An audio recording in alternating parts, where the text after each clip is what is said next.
കഴിഞ്ഞ 2 ദിവസങ്ങളായി രാജ്യത്ത് ചർച്ചയാകുന്ന ഒരു വലിയ വാർത്തയാണ് ISROയിലെ ഈ ശാസ്ത്രജ്ഞന്മാരടക്കമുള്ള ജീവനക്കാരുടെ VRSും കൂട്ടരാജിയുമെല്ലാം. 100-ലധികം പേർ ഇത്തരത്തിൽ ISROയിൽ നിന്നും ഈ കഴിഞ്ഞ ഏതാനും ദിവസങ്ങളായി കൊഴിഞ്ഞു പോയിട്ടുണ്ടെന്നും ഇനിയും ഒട്ടനവധി പേർ ഇത്തരത്തിൽ ISROയിൽ നിന്നും VRS എടുക്കാനായി കാത്തിരിക്കുന്നുവെന്നുമൊക്കെയുള്ള വാർത്തകളാണ് നമ്മൾ കേട്ടത്. ഇതിനെ തുടർന്ന് കേന്ദ്ര മന്ത്രാലയം, അതായത് ബഹിരാകാശ മന്ത്രാലയം ISROയ്ക്ക് ഒരു പ്രത്യേക നിർദ്ദേശം നൽകുന്നു. ഇനി മുതൽ ഇത്തരത്തിലുള്ള VRS അപേക്ഷകൾ പരിഗണിക്കേണ്ടതില്ല. അത് പരിഗണിക്കണമെങ്കിൽ കേന്ദ്ര മന്ത്രിസഭയുടെ അല്ലെങ്കിൽ ബന്ധപ്പെട്ട മന്ത്രാലയത്തിൻ്റെ അനുമതിക്ക് ശേഷം മാത്രം മതി എന്നൊരു മെമ്മോറാണ്ടം ISROയ്ക്ക് നൽകുന്നു. അങ്ങനെ ഈ ശാസ്ത്രജ്ഞരുടെയും മറ്റ് ജീവനക്കാരുടെയും എല്ലാം കൊഴിഞ്ഞുപോക്കിന് കേന്ദ്രം തടയിട്ടിരിക്കുന്നു. അതായത് രാജ്യത്ത് നടപ്പാക്കിക്കൊണ്ടിരിക്കുന്ന അല്ലെങ്കിൽ രാജ്യം വരും ദിവസങ്ങളിൽ നടപ്പാക്കാൻ ലക്ഷ്യമിടുന്ന വളരെ പ്രധാനപ്പെട്ട ബഹിരാകാശ ദൗത്യങ്ങളെ ഇത് ബാധിക്കും, ഈ രാജ്യം ബാധിക്കും എന്ന് സൂചിപ്പിച്ചുകൊണ്ടാണ് അല്ലെങ്കിൽ എന്ന കാരണം ചൂണ്ടിക്കാട്ടിയിട്ടാണ് കേന്ദ്ര സർക്കാർ ഇത്തരത്തിൽ ബഹിരാകാശ ഏജൻസിയായ ISROയിൽ നിന്നുള്ള കൊഴിഞ്ഞുപോക്കിനെ തടയിടാനുള്ള കാരണം. ഇതിന് പല കാരണങ്ങൾ, അതായത് ISROയിൽ നിന്നും എന്തുകൊണ്ട് ശാസ്ത്രജ്ഞരടക്കം കൊഴിഞ്ഞു പോകുന്നു എന്നുള്ളതിൻ്റെ പല കാരണങ്ങൾ ചർച്ച ചെയ്യപ്പെട്ടിരുന്നു. അതിലൊന്നാണ് ഈ സ്വകാര്യ മേഖലയുടെ വരവ് എന്നുള്ളത്. സ്വകാര്യ മേഖലയിൽ നിരവധി കമ്പനികൾ ISRO ചെയ്യുന്ന കാര്യങ്ങൾ അല്ലെങ്കിൽ ബഹിരാകാശ മേഖലയിലെ കാര്യങ്ങൾ ചെയ്യാൻ പ്രാപ്തിയുള്ളതായി ഇന്ത്യയിൽ വളർന്നു വന്നിട്ടുണ്ട്. അതുകൊണ്ട് തന്നെ സ്വകാര്യ മേഖലയിൽ വലിയ രീതിയിലുള്ള ശമ്പളവും മറ്റ് ആനുകൂല്യങ്ങളെല്ലാം വാഗ്ദാനം ചെയ്യപ്പെട്ടിട്ടുണ്ട്. കേന്ദ്ര സർക്കാർ ജീവനക്കാർ എന്ന നിലയിൽ ISRO ശാസ്ത്രജ്ഞന്മാരുടെ പേ ഔട്ട് അല്ലെങ്കിൽ അവരുടെ പ്രതിഫലം അത് വളരെ കുറഞ്ഞതാണെന്നും സ്വകാര്യ മേഖലയിൽ വലിയ പ്രതിഫലം മോഹിച്ചുകൊണ്ട് ഇവരെല്ലാം നേരെ സ്വകാര്യ മേഖലയിലേക്ക് പോകുന്നു എന്നത് ആണ് ഒരു കാരണമായി എടുത്തു പറയപ്പെടുന്നത്. മാത്രമല്ല ISROയ്ക്കകത്ത് ചില പ്രശ്നങ്ങൾ കഴിഞ്ഞ കുറേ നാളുകളായി ഉരുണ്ടുകൂടുന്നുണ്ട്.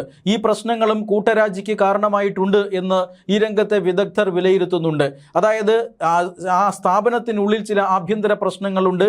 ആ ആഭ്യന്തര പ്രശ്നങ്ങൾ തൊഴിലാളികളെ അല്ലെങ്കിൽ ജീവനക്കാരെ, ശാസ്ത്രജ്ഞരെ അടക്കമുള്ള ജീവനക്കാരെ അസംതൃപ്തരാക്കുന്നുണ്ട്.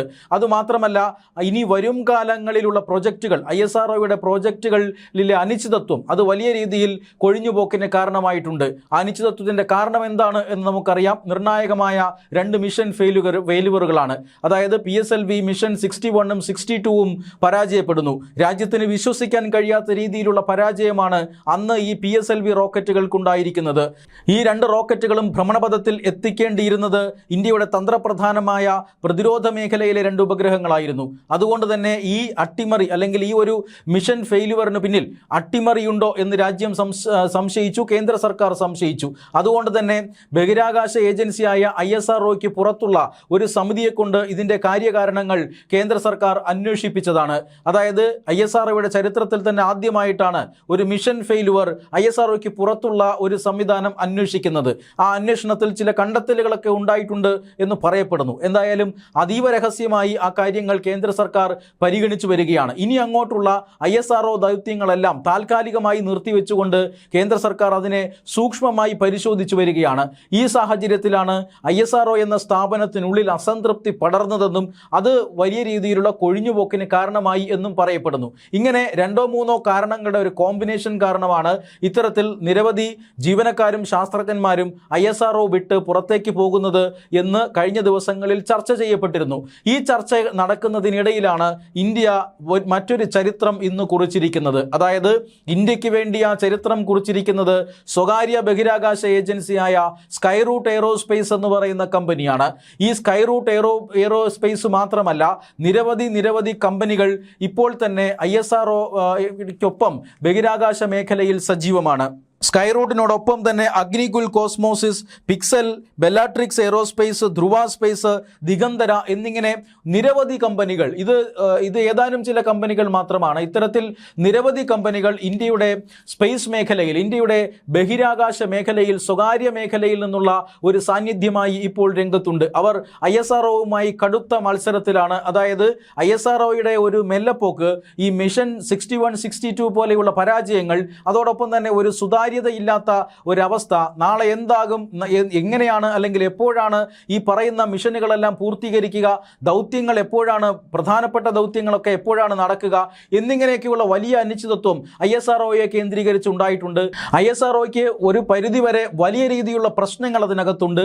ഈ പ്രശ്നങ്ങളെല്ലാം ഇങ്ങനെ നിൽക്കുമ്പോൾ തന്നെ ISRO ഇത്തരത്തിൽ രാജ്യത്തിന് നിർണായകമായ പ്രതിരോധ ഉപഗ്രഹം പോലും ഭ്രമണപഥത്തിൽ എത്തിക്കാൻ ശേഷിയില്ലാത്ത ഒരു ഓർഗനൈസേഷനായി നിൽക്കുമ്പോൾ തന്നെ സ്വകാര്യ മേഖലയിൽ വൻകിട കമ്പനികൾ ഈ രംഗത്തേക്ക് വരികയാണ്. അവർ രാജ്യത്തിൻ്റെ അഭിമാനമായി മാറാൻ പോവുകയാണ്. അങ്ങനെ ഒരു ചരിത്രമാണ് ഇന്ന് കുറിച്ചിരിക്കുന്നത്.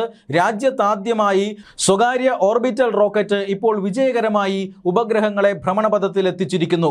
ഒന്നിലധികം ഉപഗ്രഹങ്ങളെയാണ് ഇപ്പോൾ ഈ സ്കൈറൂട്ട് എയ്റോസ്പേസിൻ്റെ വിക്രം 1 എന്ന് പറയുന്ന റോക്കറ്റ് വിജയകരമായി അല്പസമയം മുമ്പ് ഭ്രമണപഥത്തിൽ എത്തിച്ചിരിക്കുന്നത്. ഭൂമിയിൽ നിന്നും 450 കിലോമീറ്റർ ഉയരമുള്ള 450 × 450 എന്ന് പറയുന്ന പൂർണ്ണമായും വൃത്താകൃതിയിലുള്ള ഒരു ഭ്രമണപഥത്തിലാണ് ഉപഗ്രഹങ്ങളെ ഈ റോക്കറ്റ് വിക്ഷേപിച്ചിരിക്കുന്നത്. ജർമ്മൻ സാറ്റലൈറ്റ് അടക്കമുള്ള ഉപഗ്രഹങ്ങൾ വിക്ഷേപിക്കുന്നുണ്ട് ഈ വിക്രം 1. അത് വളരെ വിജയകരമായി പൂർത്തിയായിരിക്കുന്നു.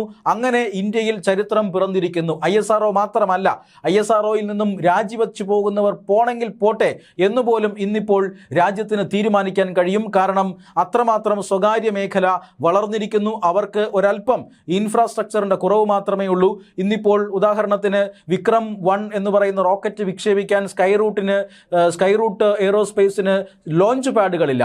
ആ ലോഞ്ച് പാഡ് ഇപ്പോൾ ISROയുടെ ഷാറിൽ നിന്നുള്ള ലോഞ്ച് പാഡ് വാടകയ്ക്ക് എടുത്തിട്ടാണ് വിക്രം റോക്കറ്റ് ബഹിരാകാശത്ത് പോയി വിജയം കുറിച്ചത്. അങ്ങനെയുള്ള ഇൻഫ്രാസ്ട്രക്ചറിൻ്റെ കുറവ് മാത്രമേ ഉള്ളൂ. അതല്ലാതെ ആളും അർത്ഥവും എല്ലാം സ്വകാര്യ മേഖലയ്ക്ക് ഇപ്പോൾ ഉണ്ടായിരിക്കുന്നു. കേന്ദ്ര സർക്കാരിന് കോടിക്കണക്കിന് രൂപയുടെ പണം ബഹിരാകാശ ദൗത്യങ്ങൾക്കായി ചെലവഴിക്കേണ്ടതില്ല എന്ന സാഹചര്യവും ഉരുത്തിരിഞ്ഞിരിക്കുകയാണ്. അതുകൊണ്ട് തന്നെ ഈ ISRO എന്ന് പറയുന്ന ഏജൻസി സ്വയം ശുദ്ധീകരിക്കപ്പെടണം. വലിയ വലിയ ദൗത്യങ്ങളിൽ, ഇപ്പോൾ ഗഗൻയാൻ പോലെയുള്ള അല്ലെങ്കിൽ ചാന്ദ്ര ദൗത്യങ്ങൾ പോലെയുള്ള വലിയ വലിയ ദൗത്യങ്ങളിൽ ISRO ശ്രദ്ധ കേന്ദ്രീകരിക്കണം. മറ്റു തരത്തിലുള്ള ഓർബിറ്റിംഗ് പ്രവർത്തനങ്ങളെല്ലാം സ്വകാര്യ മേഖല ചെയ്തുകൊള്ളും എന്ന നിലയിലേക്ക് കാര്യങ്ങൾ വന്നിരിക്കുന്നു. അതുകൊണ്ട് തന്നെ ചരിത്ര വിജയം തന്നെയാണ് ഇന്ന് വിക്രം 1 റോക്കറ്റ് കുറിച്ചിരിക്കുന്നത്. ആദ്യമായി ഒരു സ്വകാര്യ റോക്കറ്റ് ഈ ഉപഗ്രഹങ്ങളെ ഭ്രമണപഥത്തിൽ ഇന്ത്യക്ക് വേണ്ടി എത്തിച്ചിരിക്കുന്നു എന്ന അപൂർവ നിമിഷമാണ് ഇന്ന് ഏതാണ്ട് 12-12:15 ഉണ്ടായത്. ഏതാണ്ട് 15 മിനിറ്റ് മാത്രം നീണ്ടുനിന്ന ഒരു യാത്രയിലൂടെ ഈ റോക്കറ്റുകൾ 450 കിലോമീറ്റർ ഉയരത്തുള്ള ഭ്രമണപഥത്തിലേക്ക് ഈ ഉപഗ്രഹങ്ങളെ എത്തിച്ചിരിക്കുന്നു എന്നുള്ളതാണ് ഏറ്റവും പ്രധാനപ്പെട്ട പ്രത്യേകത.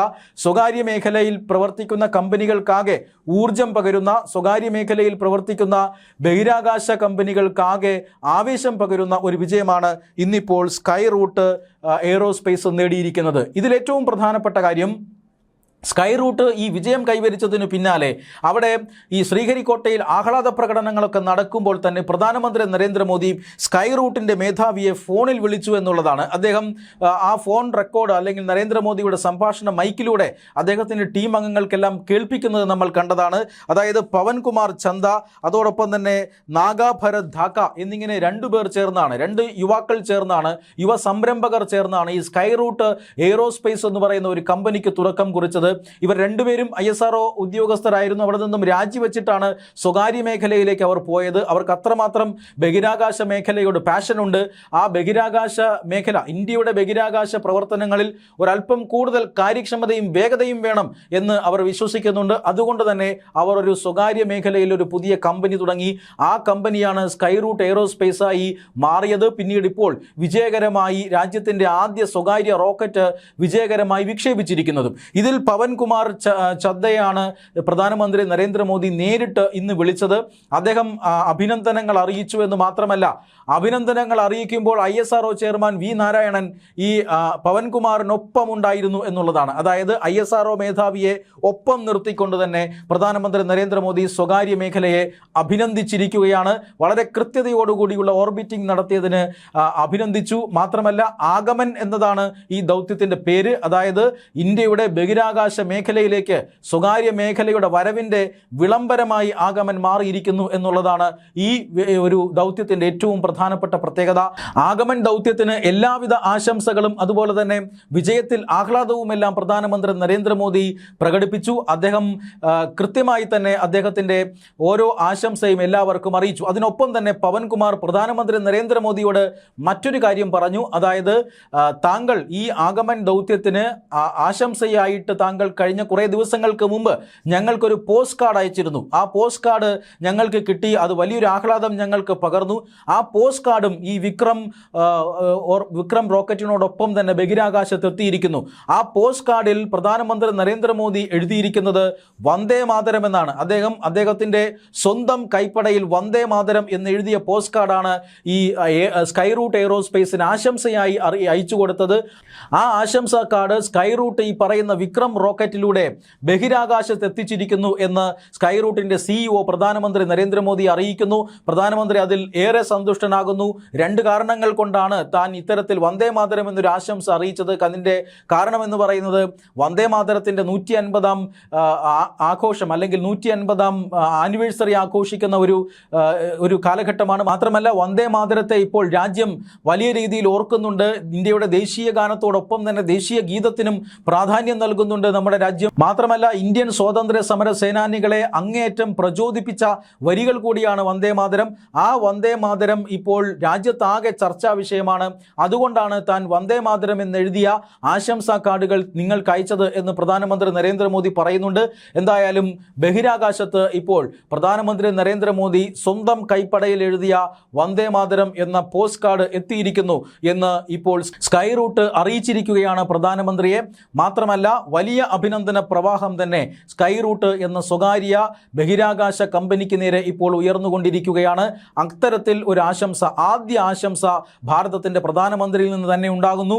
അതിനെല്ലാം സാക്ഷ്യം വഹിച്ചുകൊണ്ട് ഇപ്പുറത്ത് ISRO ചെയർമാൻ V നാരായണൻ സാക്ഷിയാകുന്നതും രാജ്യം കാണുന്നുണ്ട്. തീർച്ചയായും പൊതുമേഖലയിൽ നിന്ന് ഇന്ത്യയുടെ ബഹിരാകാശ മേഖല സ്വകാര്യ മേഖലയിലേക്ക് കടന്നു കയറുന്നതിൻ്റെ അല്ലെങ്കിൽ സ്വകാര്യ മേഖല ഇന്ത്യയുടെ ബഹിരാകാശ മേഖലയിലേക്ക് വളരെ കൃത്യമായി കടന്നു വരുന്നതിൻ്റെ ഒരു സൂചന അല്ലെങ്കിൽ അതിൻ്റെ ഒരു മാതൃകയായി ഈ വിക്രം 1 എന്ന് പറയുന്ന റോക്കറ്റ് വിക്ഷേപണം മാറുകയാണ്. ISROയുടെ വമ്പൻ പരാജയങ്ങൾ നേരിട്ടതിന് ശേഷമാണ് ഇത്തരത്തിൽ സ്വകാര്യ മേഖലയുടെ ഒരു ഇവൻ്റ് നടക്കുന്നത്. നേരത്തെ ദൃഷ്ടി എന്ന് പറയുന്ന ഒരു ഭൗമ നിരീക്ഷണ ഉപഗ്രഹവും ഇന്ത്യ വിക്ഷേപിച്ചിരുന്നു. ആ വിക്ഷേപണവും നടത്തിയത് ISRO അല്ല, മറിച്ച് SpaceX എന്ന് പറയുന്ന അമേരിക്കയുടെ മറ്റൊരു സ്വകാര്യ കമ്പനിയാണ്. ഇപ്പോഴിതാ ഇന്ത്യയുടെയും അതുപോലെ തന്നെ ജർമ്മനിയുടെയും അടക്കം ഉപഗ്രഹങ്ങൾ സ്വകാര്യ ഉപഗ്രഹങ്ങളാണ്. ആ ഉപഗ്രഹങ്ങൾ ഭ്രമണപഥത്തിൽ എത്തിച്ചിരിക്കുന്നു. വെറുതെ ഒരു ടെക്നോളജി ഡെമോൺസ്ട്രേഷൻ മാത്രമല്ല, വലിയ രീതിയിൽ ലോകത്തിന് പ്രയോജനകരമായ പേലോഡുകൾ ഇതിലുണ്ടായിരുന്നു എന്നാണ് ലഭിക്കുന്ന വിവരം. അതായത് ബഹിരാകാശത്ത് നിരവധി പാഴ്വസ്തുക്കളുണ്ട്. റോക്കറ്റുകളുടെ ഭാഗങ്ങൾ, ഉപഗ്രഹങ്ങൾ, അതായത് സർവീസ് കാലാവധി അവസാനിച്ച ഉപഗ്രഹങ്ങൾ, ഇതെല്ലാം തന്നെ ബഹിരാകാശ മേഖലയിൽ ഇങ്ങനെ മാലിന്യങ്ങളായി പറന്നു നടക്കുന്നുണ്ട്. ഇവ തമ്മിൽ കൂട്ടിയിടിക്കാനും അല്ലെങ്കിൽ ഇപ്പോൾ പ്രവർത്തിച്ചു കൊണ്ടിരിക്കുന്ന ഈ ഉപഗ്രഹങ്ങളുമായി കൂട്ടിയിടിക്കാനും വലിയ നഷ്ടങ്ങൾ ഉണ്ടാകാനും റോക്കറ്റ് വിക്ഷേപണത്തെ പോലും അത് ബാധിക്കാനുമൊക്കെയുള്ള സാധ്യത ഭാവിയിലുണ്ട്. അതുകൊണ്ട് തന്നെ ബഹിരാകാശത്ത് കറങ്ങി നടക്കുന്ന ഇത്തരം മാലിന്യങ്ങളെ മാറ്റിയെടുത്തുകൊണ്ട് അവിടെ നിന്നും ആ ബഹിരാകാശത്തെ ക്ലീൻ ചെയ്യാനുള്ള ഒരു ഉദ്യമം തീർച്ചയായും ഇന്നല്ലെങ്കിൽ നാളെ മനുഷ്യൻ നടത്തേണ്ടി വരും. അങ്ങനെ ഒരു ഉദ്യമം നടത്തുന്ന ഒരു റോബോട്ടിക് കൈകൾ കൂടിയാണ് ഇപ്പോൾ ഈ വിക്രം 1ലൂടെ ബഹിരാകാശത്ത് എത്തിയിരിക്കുന്നത്. അതായത് 2 റോബോട്ടിക് കൈകളുള്ള ഒരു ഉപഗ്രഹമാണത്. ആ ഉപഗ്രഹങ്ങൾ ഈ പറയുന്ന ബഹിരാകാശത്ത് പറന്നു നടക്കുന്ന ഉപയോഗപ്രദമല്ലാത്ത അപകടകാരികളായ മാലിന്യങ്ങളെ കണ്ടെത്തുകയും ആ മാലിന്യങ്ങളെ 2 കൈകൾ കൊണ്ട് ചേർത്ത് പിടിച്ച് തിരിച്ച് ഭൂമിയിൽ എത്തിക്കാനുമുള്ള ഒരു സാങ്കേതിക വിദ്യ അതിനകത്തുണ്ട്. അത്തരത്തിലൊരു ഉപഗ്രഹം കൂടി ഈ വിക്രം വിക്ഷേപിച്ചിട്ടുണ്ട് എന്നുള്ളതാണ് ഏറ്റവും പ്രധാനപ്പെട്ട കാര്യം. ISRO മിഷൻ PSLVയുടെ മിഷൻ 61, 62 ഇത് രണ്ടും രാജ്യത്തിന് വലിയ നിരാശയാണ് നൽകിയത്. ആ നിരാശ അകറ്റുന്ന രീതിയിലാണ് ഇപ്പോൾ പുതിയ പ്രത്യാശയുമായി ബഹിരാകാശ മേഖലയിലേക്ക് സ്വകാര്യ മേഖല കടന്നു വരുന്നതും.